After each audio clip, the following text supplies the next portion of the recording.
Nosso próximo assunto agora, nós vamos falar sobre o que estamos vivendo aqui no Rio Grande do Sul, mas mais especificamente a estrutura toda, né? O que provocou o colapso na capital e também em outras cidades. Quero agradecer aqui a presença no programa, né, através do Google Meet, nos dá atenção a doutora e mestre em planejamento urbano, Clarice Mizoski Oliveira, depois me corrija se eu pronunciei errado o sobrenome dela no meio, professora da URGS e também co-presidente do IAB-RS, que é o Instituto de Arquitetos do Brasil. Clarice, muito obrigado pela tua atenção com a Rádio Fandango, com a nossa audiência, para a gente procurar entender o que aconteceu com a capital Porto Alegre e o que acontece com as outras cidades também. Boa noite, tudo bem, Clarice? Boa noite, tudo bem? Me ouvem bem? Estou ouvindo bem, perfeito, Clarice. Tá ótimo, olha, pronunciou o nome perfeitamente. Tá certo. Então, momento prazer estar aqui com vocês, né? Muito obrigada pelo convite, pena que nesse momento tão difícil. Pois é. Clarice, eu vou começar, Clarice, vou começar o nosso assunto de um ponto em que é bem interessante, de uma coluna que tu escreveu, que me chamou muita atenção, da ordem ao caos e do caos à lama. Porque é bem a realidade que está se vivendo aí em Porto Alegre, minha terra natal, né? E também em outras cidades. E aqui tu traz nessa tua coluna, tu fala que a Prefeitura de Porto Alegre, foi no ano passado, isso considerou encerrada no mês de julho, a leitura da cidade referente ao plano diretor. Só que esse trabalho foi desenvolvido, né, com um aporte produzido por uma empresa de consultoria que, na realidade, não conhece muito bem, eu acho, que o assunto, né? Não tem experiência em planos diretores. E tu parte daí justamente, foi investido um valor tão alto, 6,5 milhões, e que, na realidade, parece não ter resultado em nada. Foi isso, Clarice? Pois é, foi isso, sim.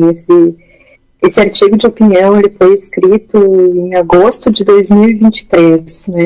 E a ideia foi justamente alertar para a quantidade de investimento de recursos públicos que estava sendo aportada para a revisão do plano diretor e pela ausência de respostas, principalmente as questões sociais e ambientais, né? Então, a pessoa que estava vindo aqui em Porto Alegre dar palestras falava sobre uma ordem sem design, né? Então e defesas de um monitoramento das cidades e não de um planejamento das cidades, porque o monitoramento ele é importante, mas tem que ter também o planejamento. Uhum. E essa cidade sem planejamento, ela é muito interessante para o mercado, porque o planejamento não vai regrar, né, os interesses do mercado. Com isso, eu não quero dizer que os interesses no mercado não sejam importantes. Claro. Mas eles não podem ser exclusivos, certo? O planejamento urbano e o planejamento regional têm esse papel de mediar os diferentes interesses da sociedade. E ao privilegiar extensivamente um determinado interesse, se avança, né, no direito das pessoas. Então, essa que é a questão importante, né? Em Porto Alegre não se estava dando a devida atenção para questões sociais, para as questões ambientais. Então, por isso, né, esse artigo, infelizmente, virou realidade, né? Inclusive, quando tu fala no teu artigo, tu coloca uma pergunta, um questionamento bastante interessante. Como podemos planejar, gerir e monitorar a cidade sem conhecer a sua realidade? E aí entra um outro detalhe que tu chamou a atenção também, sobre o censo do IBGE 2022, que revela uma queda populacional, mas um aumento de unidades habitacionais em Porto Alegre. Daí tu faz a pergunta, mas para quem o mercado está construindo? Né? Como isso se sustenta? E é uma realidade, né? Exato, a gente tem a situação, né, de ter um déficit habitacional alto, agora maior ainda, e uma atuação no mercado imobiliário muito forte. Então, os programas, o plano diretor, para vocês terem uma ideia, o Estatuto da Cidade, que é a lei máxima do planejamento urbano no Brasil, define que os municípios com mais de 20 mil habitantes ou em situações de risco tem que ter planos diretores revisados a cada 10 anos. Porto Alegre deveria ter tido o seu plano diretor revisado em 2020. Mas estamos em processo de revisão desde o final de 2016, então a gente já está há quase 10 anos em processo de revisão de um plano diretor que não se encerra, né? E em meio a isso, a Prefeitura de Porto Alegre colocando esforços em planos de regiões aqui de Porto Alegre. Então foi feito um plano de reabilitação do centro histórico e um plano para o 4º distrito. Esses 2 planos, eles visam majoritariamente a densificação dessas 2 regiões, que são as 2 regiões, né, além do Sarandi, que estão embaixo d'água no momento. Então, é um pouco sobre isso, né? Tem se falado muito sobre adensamento das áreas mais com a ideia de que existiria uma boa provisão de infraestrutura urbana sem ter esses estudos. E agora a gente está vendo que essa provisão, no caso de contenção a enchentes, não existe, né? Porque não houve a manutenção e a modernização do sistema. Vale dizer que, especificamente a isso, houve a perda de recursos em 2017, específica de recursos do governo federal especificamente para a modernização e manutenção do sistema. Então, a gente vê um movimento dos gestores da capital já há alguns anos, né? Não é um passado recente, mas recentemente mais ainda aprofundado, em abrir as possibilidades para o setor da construção civil agir sem limites, como é o exemplo não sei se vocês chegaram a conhecer, mas tem um projeto que está sendo pauta de disputa, que seria o edifício com 107 metros de altura na Duque de Caxias, próximo ao Palácio Piratini. Então, esse edifício faria sombreamento ao patrimônio histórico do Estado. Tu vê só. E é um projeto que poderá ser colocado em prática. Está encontrando dificuldades. Uma delas é que a SEDAC, né, o setor do patrimônio histórico, a Secretaria do Governo do Estado, a SEDAI, perdão, não é a SEDAC, é a SEDAI. A SEDAI emitiu um parecer dizendo que, olha, não pode, né, já existia uma resolução de 2002 de porque fica ao lado do Museu Júlio de Castilhos, então, que só poderia ter até 15 metros de altura, e não a altura inimaginável, né? Tem um outro no 4º distrito, que é esse outro bairro, que se cogitava, inclusive, mudar o aeroporto de lugar, porque o aeroporto fica na região do 4º distrito, para que os prédios pudessem atingir alturas maiores do que o permitido pelo cone do aeroporto, né? Que é a área de trânsito dos aviões. Aviação, né? Então, esses eram os esforços, tem sido, né, recentemente, os esforços que estão sendo aplicados pela gestão municipal para Porto Alegre. Muito pouco a gente tem visto com a preocupação ambiental e com a preocupação social. Não se investiam em habitações de interesse social no município, e com esse contingente de imóveis vazios, inclusive de imóveis vazios públicos, seria lugar, com certeza, para muita gente sem casa. Perfeito. Clarice, eu não sei como é que tu está de tempo, porque eu gostaria muito de aproveitar a tua participação aqui no programa para abordar esses assuntos, esses aspectos assim relacionados com como é que uma cidade tem que ser planejada quando ela surge. Eu quero voltar assim, no tempo, 1941, a enchente de 41, para te perguntar, né, aproveitando o teu conhecimento, o amplo conhecimento nisso.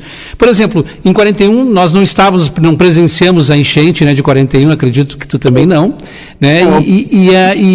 Mas eu pergunto assim, o que foi a estrutura que foi feita ali para evitar, no caso, o alagamento na área central, na região central? Isso foi uma medida certa? Ela foi correta? Porque ela tá, pelo menos ela demonstrou agora que não foi algo que solucionou. Ou teve chuva em excesso demais? O que aconteceu foi falta de manutenção do sistema, porque O sistema esse de proteção, ele é composto por diques e comportas, tá? Não é toda a parte, por exemplo, aqui em Porto Alegre, a parte da usina do gasômetro até a área lá do Barra Shopping, por exemplo, é composto por...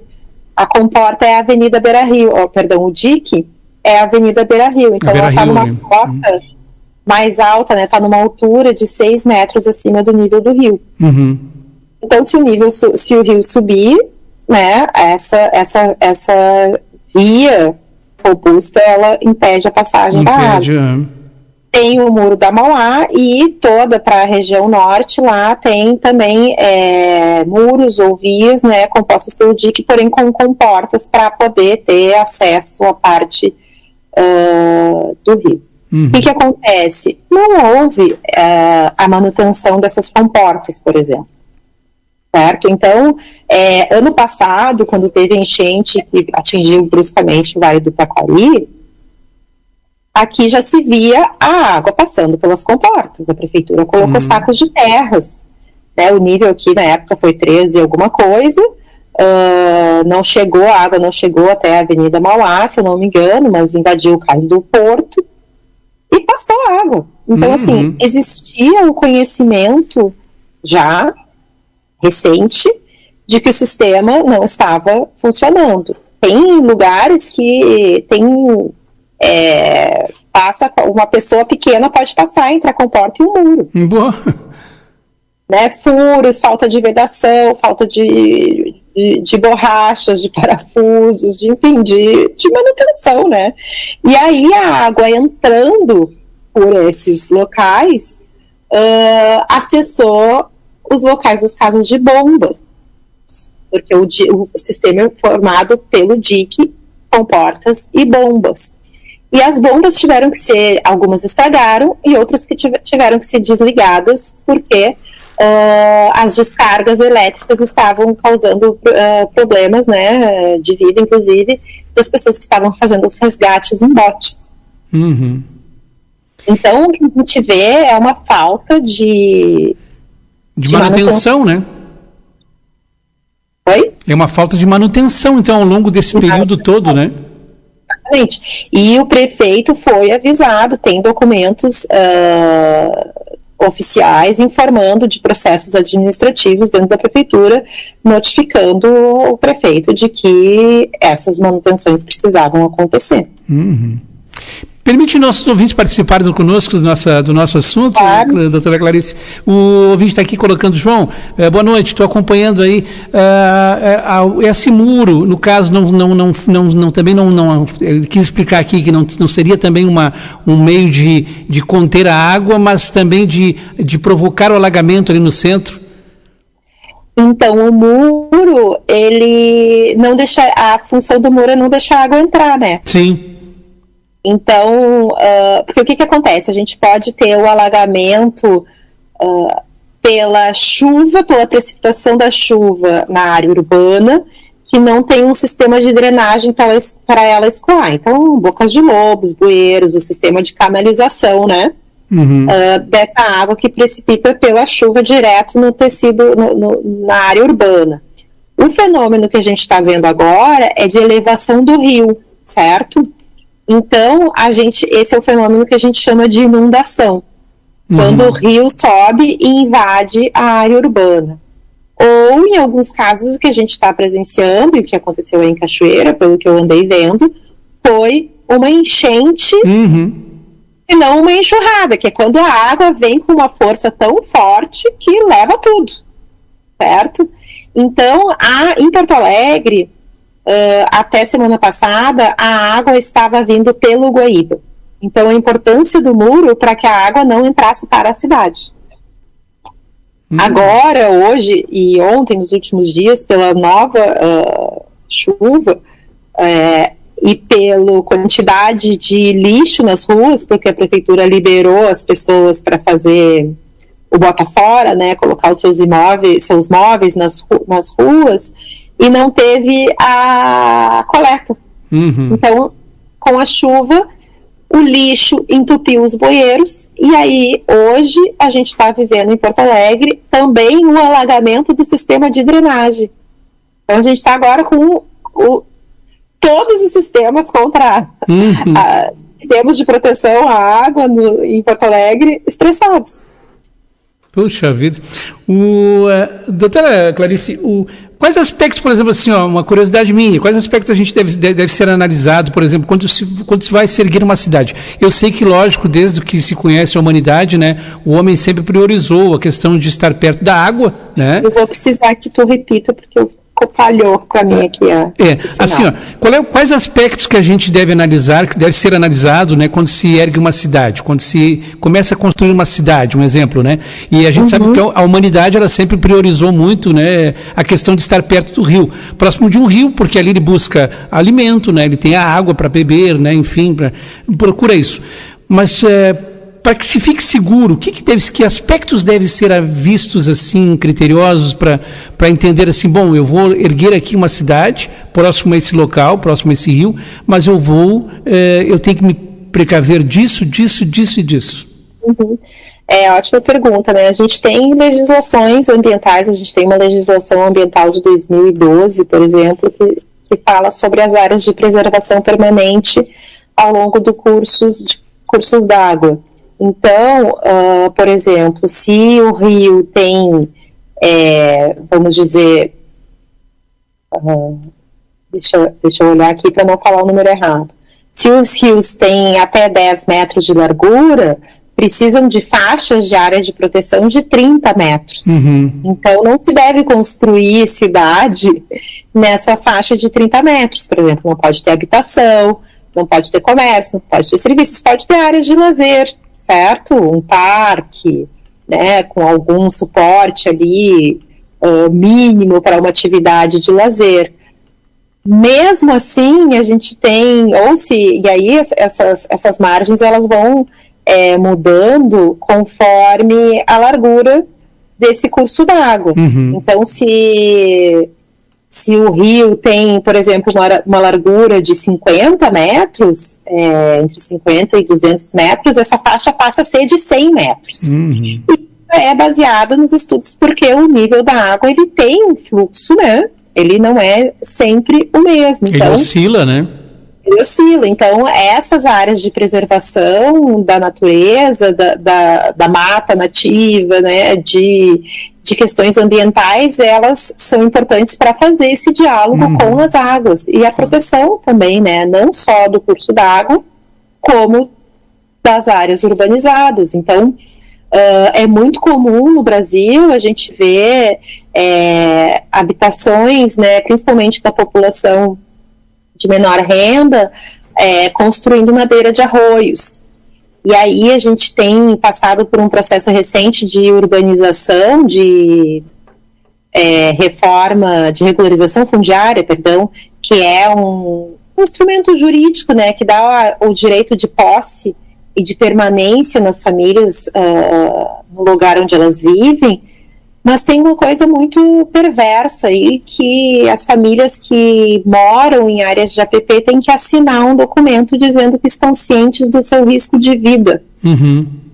Quando, na verdade, o Estado deveria estar dizendo que para ela, que ela tem um risco de vida, e deveria estar provendo para essas famílias, né, uma situação de moradia digna, como é previsto em lei, né, no Estatuto da Cidade. Claro. Por isso eu até fiz questão de fazer essa indagação, né, a respeito de uma cidade, quando começa a surgir um local, uma habitação, um local habitacional, quando começa a surgir, porque a gente ouve muito em função disso que aconteceu, né, doutora Clarice, a gente ouve muito falar assim, mas por que foram construir uma casa naquele lugar? Por que foram construir uma casa naquele, né, no sopé do morro, né, sabendo que aquilo poderia desabar?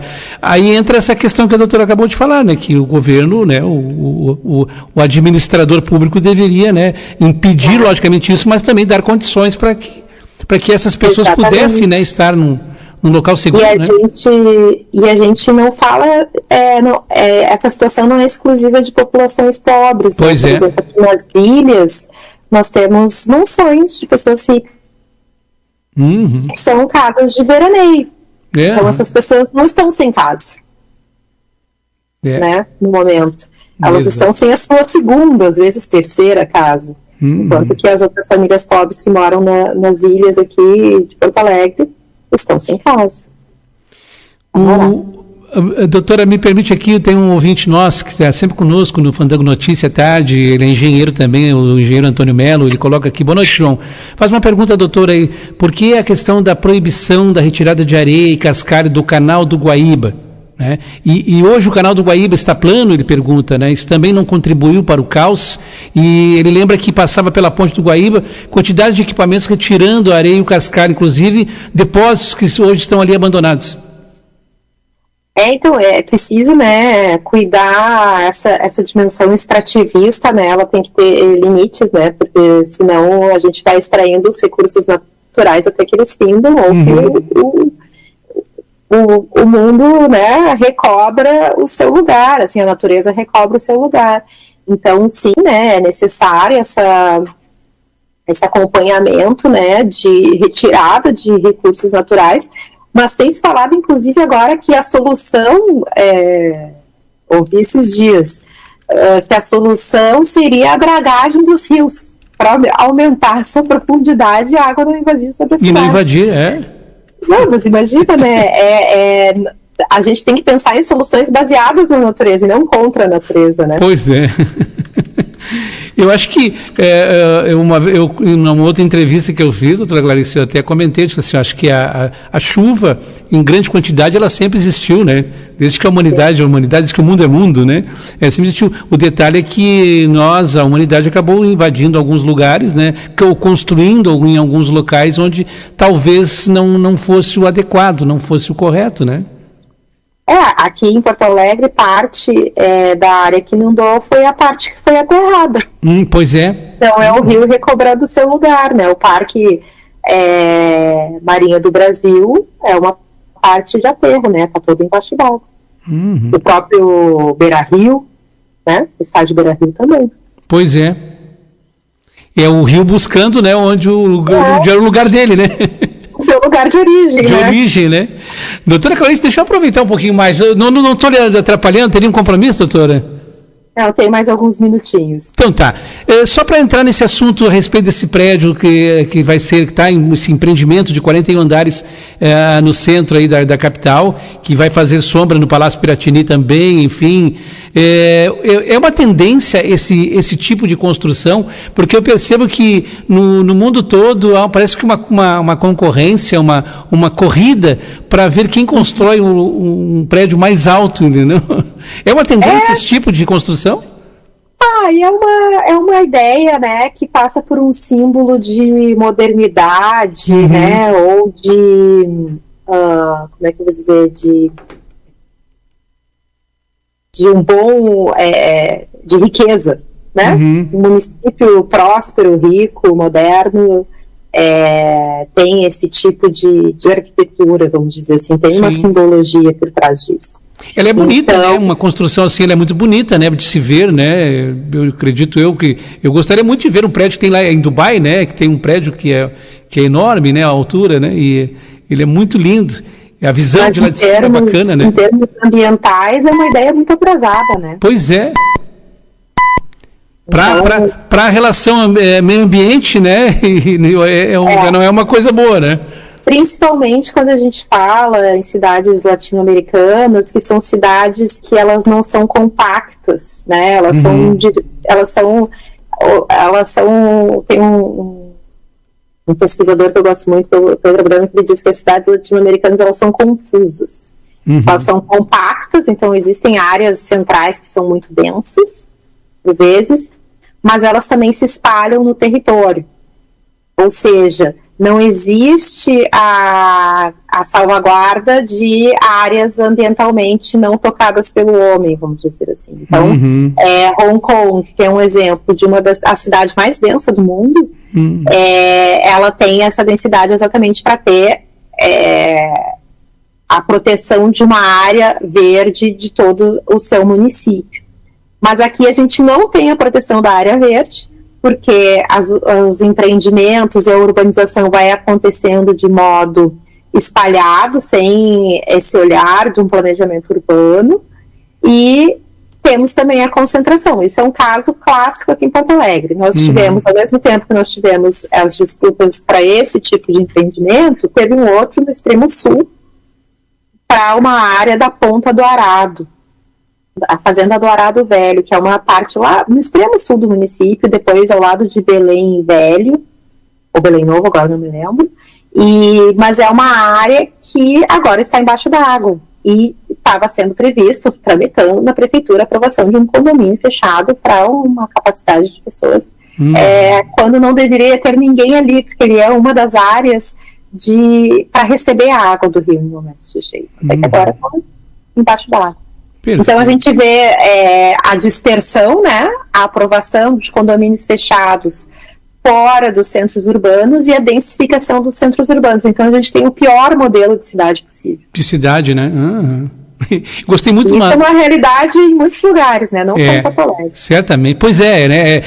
A gente está falando da capital, mas é uma coisa bem mais ampla, né? Santa Maria também, tem os condomínios fechados. Isso é uma realidade muito presente no estado. Exato. Gostei muito de uma frase sua no seu artigo que diz assim: promover a ordem da cidade sem planejar ou planejar o caos? É bem a realidade, né? É bem a realidade. Doutora Clarice, finalizando agora, o que é capital e outras cidades que sofreram com isso, qual seria o ponto de partida para evitar que isso se repita? Porque o ano passado nós tivemos esse problema e novamente ele se repetiu. Acho que não houve, de repente, uma busca por uma solução imediata, não um paliativo, mas algo que realmente fosse colocado em prática, né? De que ponto de partida, qual o ponto de partida seria este? Olha, primeiramente as cidades, né, que têm sistema de proteção, que modernizem esse sistema de proteção, senão nada vai poder ser feito a partir daí. Temos a resposta, ela não é uma única só, e ela não vem de formas rápidas, né? A gente está vendo muitas respostas para lidar com questões emergenciais, que os prejuízos a longo prazo podem ser muitos, porque continua mantendo uma lógica de urbanização que faz com que a gente continue reproduzindo esse modelo que se mostrou totalmente inadequado e ineficiente. Então, é preciso planejar as cidades, as regiões e bairros e habitações sob uma outra lógica, né? Pensando, compreendendo a questão climática de fato. A gente tem, Porto Alegre já foi exemplo, né, de uma das cidades mais arborizadas do país. É verdade. E a gente tem tido a poda indiscriminada de árvores. A cidade nos últimos anos tem cada vez menos árvores, isso aumenta a temperatura da cidade, isso faz com que a gente consuma muito mais energia, né, e recursos naturais. Então, mas isso precisa ser pensado de forma sistemática, né? Não é só um local ou não é só uma resposta. As respostas elas têm que ser dadas de formas coordenadas e abrangentes no território. Com certeza. Então, esse é o momento, né, os momentos de crise, eles geralmente redefinem percursos. Espero que os percursos sejam redefinidos para o bem, para a justiça climática, para a justiça social e ambiental. O IAB é nacional, doutora Clarice? O IAB é nacional e eu estou na copresidência do IAB do Departamento do Rio Grande do Sul. Daqui da área do Rio Grande do Sul, né? Exatamente. Perfeito. Doutora Clarice Mizoski de Oliveira, professora da URGS, co-presidente do IAB, RS, Instituto de Arquitetos do Brasil, mestre e doutora em Planejamento Urbano. Doutora Clarice, foi um prazer conversar com a amiga. Muito obrigado pela sua atenção, a gente poder entender um pouquinho mais, né, porque deixar bem claro para as pessoas que não é somente abrir, pegar um local, fazer um loteamento, por exemplo, né, e aqui eu vou criar uma área, né, de casas ou de prédios, blá, blá, blá. São muitas coisas a serem pensadas até que tu estruture tudo isso, até que isso finalize, né, doutora? Obrigado, viu? Agradeço de coração pela sua participação conosco. Imagina, um prazer, estou sempre à disposição, gente. Muito obrigada. Um grande abraço, viu? Abraço.